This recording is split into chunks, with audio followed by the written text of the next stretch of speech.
Kota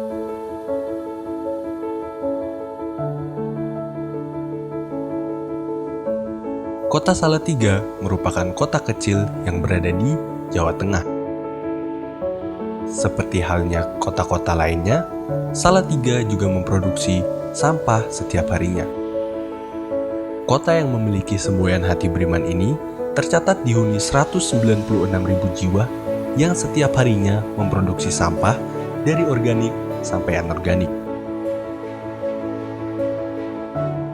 Salatiga pernah mendapatkan penghargaan Adipura kategori kota sedang pada tahun 2016, 2017, dan 2018. Berdasarkan Perda Nomor 9 Tahun 2016 bahwa tentang pengelolaan sampah rumah tangga dan sejenis rumah tangga, bahwa Dinas Lingkungan Hidup itu mempunyai tugas pengelolaan sampah dari TPS sampai ke TPA. TPA sampah yang unor kita sendirikan, yang kita jadikan ditimbun pakai kontrol landfill. Yang organik sebagian dari kita buat untuk kompos. Untuk kompos itu, produksi kompos itu kami berikan ke masyarakat apabila yang membutuhkan, dan sebagian untuk memupuk tanaman-tanaman yang ada di TPA Ngronggo sudah difungsikan sebagai TPA di lokasi ini sejak 1997. Saat ini sudah mengangkut ke sampah itu 80 sampai 90 ton per hari. Salatiga dalam hal ini Dinas Lingkungan Hidup melakukan penanganan sampah mulai dari TPS hingga ke TPA. Jadi untuk dari rumah tangga hingga ke TPS itu menjadi tanggung jawab masing-masing warga. Dalam hal ini mungkin mereka akan membuang secara mandiri ke TPS ataupun menyewa tukang sampah mandiri yang ada di lingkungan untuk mengantar sampah dalam suatu area lingkungan ke TPS. Di TPS dikumpulkan ke dalam kotak-kotak yang namanya kontainer, kemudian diangkut oleh truk sampah, yaitu truk amrol, kemudian bawa ke TPA, sebelumnya dilakukan penimbangan, kemudian di TPA dimasukkan ke zona landfill. Nah, di zona landfill inilah nanti sampah itu di-unload di zona landfill, dan selanjutnya sampah yang sudah terkumpul setiap harinya akan dilakukan penanganan menggunakan alat berat. Yang selanjutnya ada pengolahan, bangunan pengolahan kompos. Kita punya 2 unit pengolahan kompos, yaitu yang kompos baru di bawah sana, kemudian yang kompos lama yang ada di atas, di belakang. Untuk yang kompos lama, bangunan kompos unit lama, kita bekerjasama dengan PT Kibit dalam proses melakukan pengomposan. Jadi sampah pasar pagi yang setiap harinya 1 dump truck masuk ke TPA, kita lakukan pengomposan. Saat ini memang kan masih diutamakan adalah sampah organik dalam bentuk dedaunan, rumputan menjadi kompos, dan sisa makanan itu kita jadikan makan maggot. Hanya ke depannya dalam waktu dekat ini tetap ada pemilahan sampah anorganik juga. Mungkin 1-2 bulan lagi akan segera kita realisasikan. Kalau TPS Bulu Tegalrejo itu kan ada di RW 6 Kelurahan Tegalrejo. Keberadaannya sudah lebih dari 20 tahun. Hanya dalam tata kelola, pemanfaatan sampah, dan pengelolaannya itu baru kita jalankan sekitar pas COVID kemarin, itu berarti 2 tahun ya. Itu masih berupa sampah organik yang diutamakan.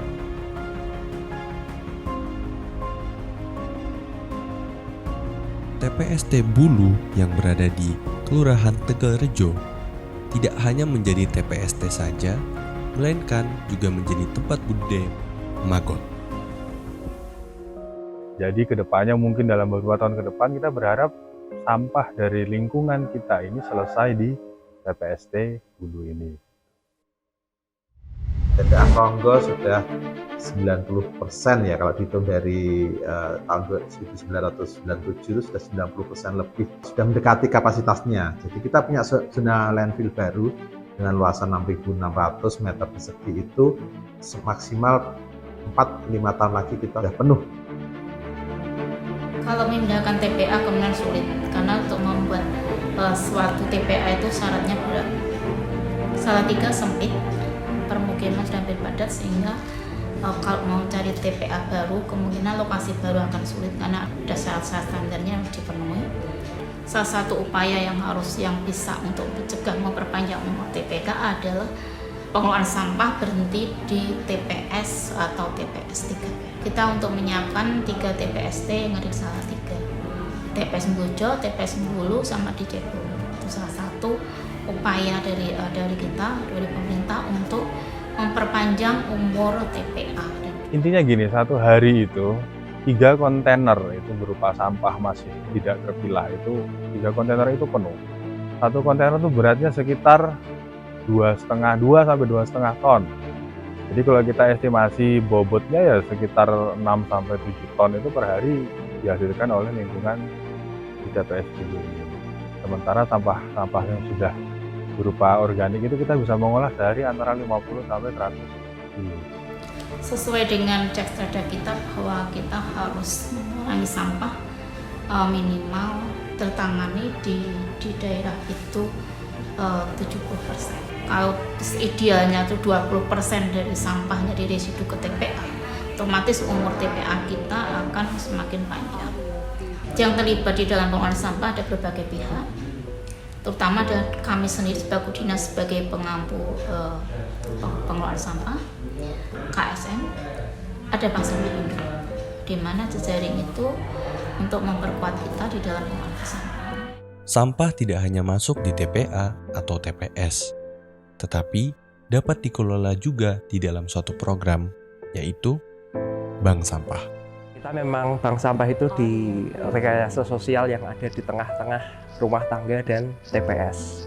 Jadi diharapkan rumah tangga sudah melakukan pemilahan, kemudian seperti tadi ya, kita lihat di bank sampah RW itu mereka mengumpulkan sampah di situ, pemilahan di situ, sehingga tugas Bank Sampah Induk itu bisa dibilang pengepul akhir. Jadi bank sampah itu sebetulnya fasilitas untuk mengelola sampah ya. Jadi tidak harus punya gudang, tapi yang penting kita punya kegiatan. Yang satu, sarana edukasi. Kedua, perubahan perilaku. Dan yang ketiga, untuk pelaksana sirkular ekonomi. Ya, kendalanya yang paling pertama itu kesadaran warga untuk memilah ya. Jadi pilah sampah dari rumah atau tong sampah terpilah itu sudah diupayakan bertahun-tahun. Cuman ya masyarakat kita belum bisa berubah perilakunya. Nah, jadi kita harapkan bank sampah ini hadir untuk mengedukasi sebetulnya. Kalau pilahnya bagus, kita siap menghargai sampahnya lebih tinggi. Itu memang insentif yang kita berikan untuk orang yang mau memilah sampah. Masalahnya adalah kesadaran masyarakat untuk membuang sampah atau mengelola sampah dari sumbernya itu masih rendah.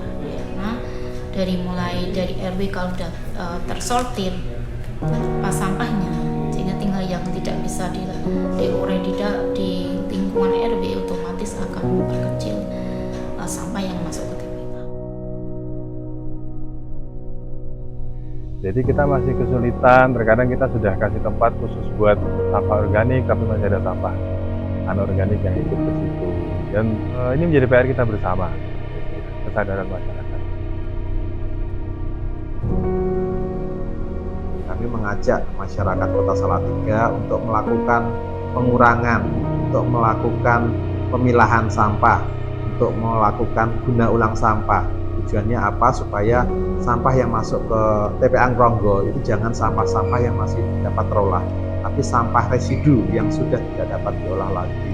Jadi dengan dilakukan pemilahan dan pengolahan seperti itu, sampah yang ada di masing-masing rumah tangga bisa berkurang 80%. Jadi hanya 20% yang masuk ke TPA, sehingga usia TPA bisa 5 kali lipat, bisa 20 sampai 25 tahun ke depannya. Harapannya seperti itu. Kalau misalnya sampah dibuang terus-terusan ke TPA, itu artinya kami sebagai bank sampah belum berhasil. Kita harus bisa mengurangi sampah, kita harus bisa menyadarkan warga untuk memilah sampah. Bebas sampah adalah mimpi kita semua. Maka dari itu, diperlukan pengelolaan sampah yang baik